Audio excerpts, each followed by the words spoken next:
আসসালামু আলাইকুম। 2026 সালে কথা বলছি, কিছুদিন পর এসএসসি পরীক্ষা। আর ভিডিওটাতে বোঝা যাচ্ছে যে আমার ডান পাশে ফিজিক্স বই আছে। তোমরা বুঝতে পারছো, বা তোমরা যারা আমাকে চেনো জানো বা এফটিকে জানো চেনো, আমি একটা বই বিক্রি করতে আসছি। সেই বইটা হচ্ছে এসএসসির ফিজিক্সের মূল বই। এটা কোনো গল্প উপন্যাস না, এটা বোর্ড বই। যেই বইটা পড়ে একটা স্টুডেন্টের মার্ক আসবে এবং সেই মার্ক দিয়ে সে কলেজে ভর্তি হবে এবং তার সামনের জীবনের যে এসএসসির যে জিপিএটা, ওটা ইম্পর্টেন্ট, সেই জিপিএটা কাজ করবে। ফিজিক্স বইয়ের 7টা চ্যাপ্টারের উপরে এই বইটা লেখা আছে।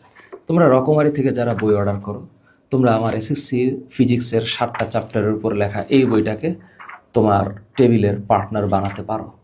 আমি বইটাতে কি আছে বলবো না, তোমরা যারা আমাকে জানো চিনো, সুন্দর করে বইয়ের ব্যাখ্যা দেওয়া আছে, প্রত্যেকটা টপিকের ব্যাখ্যা দেওয়া আছে, প্রত্যেকটা টপিকের সাথে সিকিউ এমসিকিউর ব্যাখ্যা দেওয়া আছে, এমসিকিউগুলোকে ব্যাখ্যা সহ উত্তর দেওয়া আছে, সিকিউগুলো কীভাবে লিখবে সেভাবে লেখা দেওয়া আছে, এবং প্রত্যেকটা ছবি কালারফুল প্রিন্টে বইটাকে বানানো হয়েছে। এনাফ। সুতরাং বাকি আছে তোমার অর্ডার। রকমারি থেকে অর্ডার করে ফেলো, বানিয়ে নাও ফাহাদ স্যারের ফিজিক্স বইটিকে তোমার পার্টনার।